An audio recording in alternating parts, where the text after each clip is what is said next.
Namaskar, hello and a very warm welcome viewers. You're watching this special presentation of Sansad TV, Bills and Insight, your one-stop destination for views, news and analysis of proposed legislations of India that have far-reaching implications and impact your life. I'm your host Kriti Mishra, and today the spotlight is on the Election Laws Amendment Act. The Act links electoral roll data and voter ID cards with the Aadhaar ecosystem. Before the detailed analysis, let's take a look at the highlights of the Act. It provides for amendment of the Representation of People's Act 1950 and 1951, enabling the linking of electoral roll data with the Aadhaar ecosystem. The proposed linkage between the Aadhaar and election database is voluntary. No entries in the electoral roll shall be deleted for inability of an individual to furnish or intimate Aadhaar number.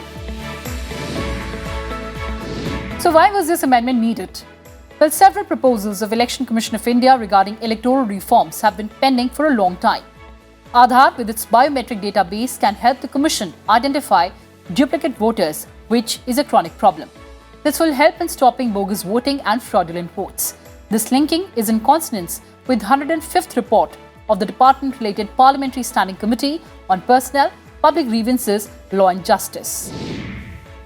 And for deeper insights, I'm joined by an illustrious panel of guests.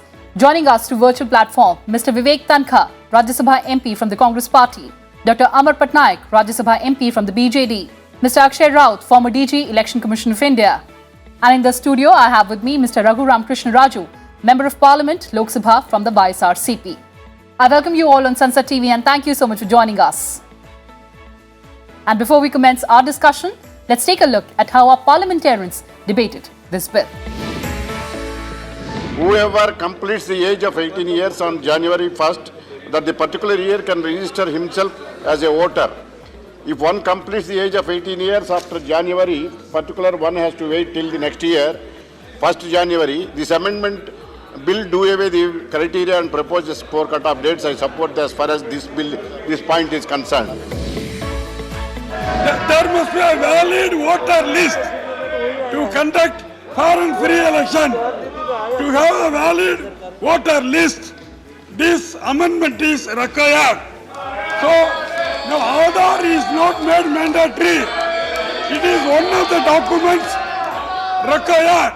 If Aadhaar is not able to be produced, other documents can be produced. So, to include or exclude the name of the individual in the voter list. On behalf of my party, Biju Janata Dal, sir, I appreciate the way Honorable Minister said that there will be 4 phases, 4 chances for qualification, and sir, it will be gender neutral.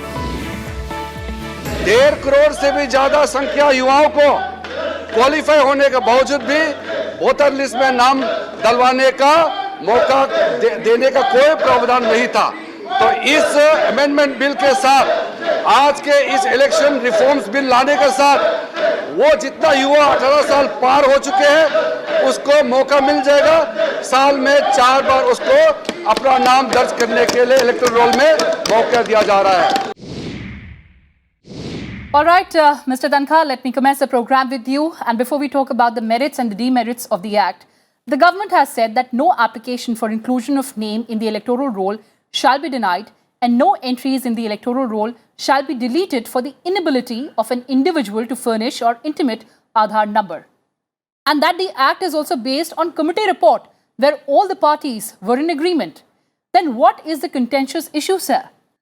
I recollect with the Election Commission, we did a huge exercise in 2011 when we traveled the whole country, virtually the whole country, and met all the stakeholders and Mr. Moili, and then the chairman at that time, I think it was Qureshi ji, and the 2 illustrious members also with him. We all traveled together. We had huge interactions with stakeholders, including chief ministers, press, professions. And I realized that there are huge challenges to this electoral system. But nobody is prepared to confront them. And what you are doing is only peripheral. Now, for instance, Aadhaar. You say Aadhaar is not compulsory. If you wish, you can get yourself linked. If you don't wish, it's not a disadvantage. How does it matter? It's an optional thing. If I don't link, nothing is going to happen. So I don't take this as a big step forward. Now, the next thing I remember is the qualifying date. Now, qualifying date, okay, yes, you're right. Somebody who becomes 18 after 1st January doesn't get the right to vote for the whole year. So you brought in 3 qualifying dates. It's a sensible thing, in my opinion. Now, requisitioning of premises for election purposes, I recollect. There's such misuse. You know what they do during elections? They call up people, requisition their vehicles. They don't even need those vehicles. I have had cases when I was Advocate General when they made families get down from the car and took those cars away. And I had to apologize in the court for those guys. I think the stakeholders themselves have an interest to continue the wrongs that are happening in the electoral process, because it's making it easier for them to manage their show. I'm very clear. This is what our citizens feel in India. And this bill is okay. You brought a bill, you make Aadhaar optional, you say, I can requisition more premises because that gives me more power as an administration to get hold of buildings and cars. Or you say that if the husband is posted, the wife should also become an ordinary resident. I mean, these are normal things which you have done. There's nothing to be so glad about that you have done something very extraordinary. If the government really is serious and if Parliament is serious, come in for these big reforms, electoral reforms, which will change the face of India. And there should be Mr. a reform which will bring in a new India. Eliminating bogus votes, that's also important, sir. Are you eliminating bogus votes by this? You have made it optional. What's happened? What are you eliminating? NDA in the opposition used to criticize UPA for bringing Aadhaar. When NDA came into government, they realized that Aadhaar is a good concept. There's a lot of work done in Aadhaar. So let's continue with it. So governments come and go. They will keep criticizing each other. And there are certain issues which are central to all governments, which we have to accept. And there should be a national consensus. I agree there. All right, Mr. Raju is with me in the studio, sir, and he's laughing. Mr. Raju, you were also part of this committee that approved this report and gave it to the government. Mr. Tankha says it is peripheral. What is your opinion on that? Yes, it is very difficult to disagree with Mr. Tankha. He said the right thing, and definitely, okay, some people were not having Aadhaar card for whatever may be the reason. But whoever is not having the Aadhaar card, okay, we can ask them to submit another card as it was proposed. But otherwise, whoever is having Aadhaar card, linking that with Aadhaar, it is a must. I think, if not today, immediately, there shall be an amendment towards that, and it has to be linked with Aadhaar card, as you rightly said now, to eliminate the bogus votes. It is mandatory, and that is the biggest reform which we will have to bring in. Otherwise, the number of bogus votes, they keep moving from city to city during elections, phases after phases. If this has to be eliminated, then linking with Aadhaar is mandatory, and that is the need of the day. If at all there is any genuine electoral reform, yes, it shall be linked with Aadhaar, and Aadhaar also has to be made mandatory for everyone. Okay. In India, there are very limited income tax assessees, so to have same card for all might not be that very simple as we think. But definitely, everyone must have Aadhaar card, and linking of Aadhaar with electoral, linking that with the electoral role is very important, and that is the need. And I totally agree with my colleague. All right, Dr. Patnaik, coming to you now. In 2018, voter ID cards were linked with the Aadhaar database in Telangana and Andhra Pradesh. Later, names of at least 55 lakh voters went missing from the electoral rolls. It forced the government to roll back the decision. How do we ensure that there is effective implementation of this Amendment Act? You see, there are a couple of issues here. The first thing is, of course, it does the linking of the election voter database with the Aadhaar ecosystem. It helps in two ways. One, it removes the bogus voters and removes also the double people who are registered, as you mentioned, at two places. So entry of same person twice or thrice. So double names in the same voter list. This does help. Now, the same exercise, if you do this exercise, as a part of the routine annual exercise, which used to be done annually on 1st of January as a revision exercise. Now, this is the most significant, one of the most significant aspect of the bill, that it is now going to be done 4 times, so that every eligible voter gets included in the voter database, and therefore it enfranchises the new voters. In fact, it doesn't disenfranchise. This is happening on one side. But on the other side, as you mentioned, what the Telangana experiment, Yes. a number of people got disenfranchised because they did not have the documents. And therefore, this clause which is there in the bill, that it is not mandatory to produce Aadhaar, but they will have other documents under the circumstances described in the amendment bill, then they could also be considered. See, it will not be I agree with Mr. Tankha on this, that the election reforms in India is a multifaceted, very complex and process, and Yes. it spans across a number of issues that has to be tackled. This is just one of them, and in this, if you make a very watertight, on and off a situation that you have Aadhaar, then you have your name. If you don't have Aadhaar, you don't have your name. This will disenfranchise. The problem is not really with disenfranchisement. The problem is with the possibility of profiling. If Yes. you have linked both the Aadhaar database, which is a welfare kind of a database, with the voter database, which is a political empowerment process. And therefore, to use the word ecosystem, to give a linkage to the ecosystem is, I think, incorrect. What the Act actually merely does is that it just verifies whether the voter is real or not by verifying it against his Aadhaar, and doesn't remain in the Aadhaar database. Because had it remained, then profiling would have been an issue. The Right. serious issue of cyber security would have been there, because 2 huge databases of this country would have been available to hackers. And I suggested to the law minister that even these 2 currently should immediately be taken into a blockchain system, because the security of the system is very important. It is not just the standing committee, the election commission also had pushed for it on the advice Yes. of the Supreme Court, and therefore this has come. But I agree completely, this is just a very, very tiny step. This will take care of only the double names appearing there or triple names appearing there and bogus voters. A lot remains to be done. The implementation will depend, however, on the people who are enrolling. The conditions in which a person will get disenfranchised is when he or she can't produce an Aadhaar card, but he can produce other documents for which a leeway has been given in the Act. The people who are registering should be mindful of this, and they should not become too strict with the Aadhaar thing, in which case a certain section of people may get Absolutely. disenfranchised. But I think by running it 4 times in a year, these lacuna in the implementation should get ironed out over a period of time. All right. So you said that this is a tiny step. Mr. Tankha, you said this is peripheral. But conducting exercise in this country is a humongous task. Then what are the ways of dealing with electoral malpractices according to you, sir?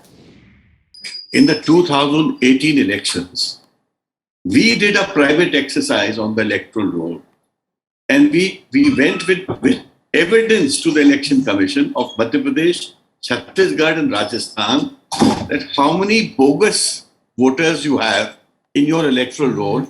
We are giving you names, we are giving you part, with a full exercise done, that how one man is registered in 38 places. Now, I'm like somebody who's coming forward to help the commission, but the commission treated us like an adversary. It fought with us right up to Supreme Court, as if what we are doing is wrong. I mean, if we are pointing out to them, you correct your roles, and we are giving them material to see themselves. We did presentations. I don't know what Aadhaar is going to bring and do for them. If you are not willing to take help from the people who want to improve the system, I mean, we came as good Samaritans, and we are only fighting cases till Supreme Court. And every time Election Commission fought with us, it deleted lakhs of members. In MP, in 18, it deleted 43 lakh entries. All right. It must be Yes, 20, sir. 25. So what I'm trying to say, I have, frankly speaking, these organizations and systems which are meant to give assurance to the people that what is going to be happening is fair and just. Mr. Rout, You've been part of Election Commission of India. How do you assuage or allay the concerns flagged by Mr. Tankha here? The strength of these reforms are undeniable. And after 1951, I don't think there have been a series of reforms which are more important than this. There needs to be more reforms, as Mr. Patnaik was explaining. It is a continuous process. Electoral process strengthening and management system strengthening and law strengthening are a continuous process. And reforms have been continuous. In fact, there have been one or two, like the reduction of age from 21 to 18 was a big one. And perhaps because of the present series of elections that's happening in some states, a discussion on the reforms which have taken place has not yet happened. And good that your television is doing this. And two things I'll mention. One, first I'll go to the one which is least discussed. The cutoff age, the 4 times entry age into the electoral roll. That is massive in the sense, it is massive because in India, the participation has been a big issue. The universal adult franchise, which our constitution founders gave us, that is not realized if all eligible persons are not registered and if all registered people don't come to vote, including Nota. So that has not happened. In fact, in 2009-10, there was a serious realization by the Election Commission of India that we have been registering less and voting to the extent of 45, 50, 55%. So there was a huge initiative to make sure that all voters, particularly the new voters, age of 18, they register and vote. Because the 4 sets of people who were found not connected with electoral process and participation were A, women, B, the youth, including the students, new age, C, the urbanites, and 4, the people in difficult conditions of life. Yes. So we are now talking about those who become newly eligible. They had only 1 date to register on. Now they have 4 dates. Yes, sir. And this makes the electoral roll more real-time based. And this will encourage the state's election commissions, the state election commissions, which conduct the panchayat and urban elections, to more realistically adopt the national electoral roll because it is real, because it gets updated every 4 months. So that's big. That's giving franchise actually in the hands of people who need that franchise and who are eligible to have that franchise. So let's try to compliment all of us, ourselves, the parliament, on this, that this is a massive reform forward. Right, sir. It is a reform forward, sir, but let me also flag another concern.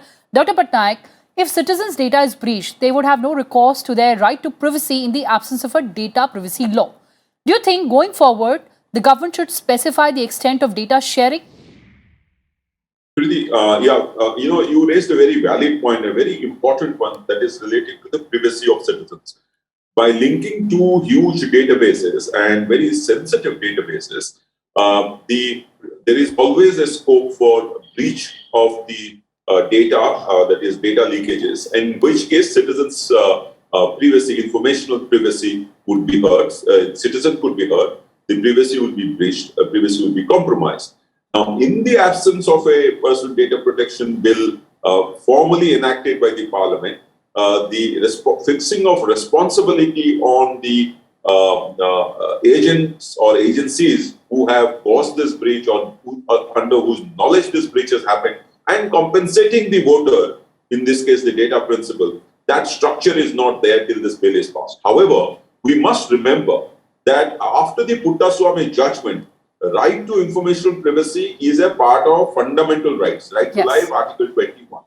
Now, if that is there, that no one can take away, that is the law of the land. What the PDP bill would have done is to elaborate on it, how to administer this fundamental right.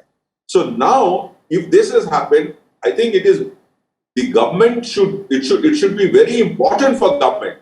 It will do well for the government if they bring out the personal data privacy bill or the data privacy bill very, very fast, and that would actually give an institutional structure to ensure that the privacy of citizens are protected despite this linking, number 1. Number 2, I think the technology should be used in, I told again to the law minister, Mr. Kiran Raju at that time, informally though, that the need for access to the entire ecosystem of the Aadhaar is not required if you really want to verify the citizen, whether the voter list is accurate or not, whether the entry in the voter list is that of a voter or not as per the Aadhaar. There's no need to get into what benefits are being given to them, which is also available in the database. And therefore, there is the linkage should be only a temporary linkage as a kind of an batch processes, they say, where you have the list of voter ID numbers and you just send it to the database, it checks and throws back exceptions, and then you ask for other documents to verify. The permanent linking will create a hazard not only for the voter, but the government, for every other authority which is depending on the Aadhaar database for dispensing citizens' benefits. It will be a huge danger, and that is the risk. And I had flagged it then, I'm flagging it now. And if the Act comes, the previous PDP bill, then probably I think the government would also realize, and the citizens would have confidence that even if I'm linking my database, my data is protected, I am safe, nobody is going to use my data to target me for some kind of a political advertisement, some kind of, for all you know, it could actually go to Absolutely, a retail chain who would keep pestering him for buying something. So I think it is important for government that they should come out with this personal data protection bill very quickly, as fast as possible, to particularly to improve the ecosystem of the electoral reforms in the country. Right, you're making a very important point there. Let me take that to Mr. Raju. Sir, do you agree with Dr. Patnaik? Yes, it's a good suggestion. Definitely, as he rightly said, it's a constitutional provision, no one can deny that. But how to ensure that? That has to be, yes, it has to be ensured, and it's a good suggestion what he has made. How fast we can get that data protection bill, and how do we ensure, despite the protection bill is one, and the data chores, they will have several ways and means, and we should have a foolproof system how to prevent that. So that is yes, sir. essential. So with that constructive suggestion, we are completely out of time.